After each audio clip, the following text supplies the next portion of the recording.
Quelques minutes seulement après l'attentat de Strasbourg, les théories complotistes fleurissent sur les réseaux sociaux. Ne nous laissons pas impressionner par cet attentat monté de toutes pièces par les services secrets. Étrange cet attentat le lendemain de l'élocution de Macron. Coup monté pour faire peur aux gens pour la suite des manifestations. Selon une enquête de l'IFOP, près d'un quart des Gilets jaunes estiment que cet attentat est une manipulation du gouvernement pour détourner l'attention des Français, contre 10% pour le reste de la population. Bon nombre des Gilets jaunes adhèrent à une vision d'une société opposant l'élite au peuple, les gros aux petits, qui font la part belle à l'idée d'une grande manipulation. Et quels que soient les sujets, les versions officielles sont systématiquement mises en cause par de nombreux Gilets jaunes. Il y a quand même des flous, notamment pourquoi ces manifestations souvent dégénèrent.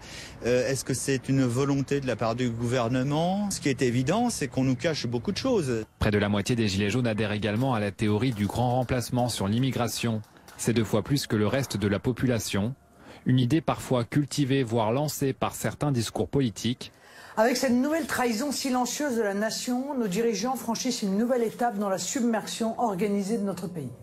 Autre facteur, la propagation de ces théories complotistes sur les réseaux sociaux, considérées par 6 Gilets jaunes sur 10 comme support d'information, là aussi beaucoup plus que le reste des Français.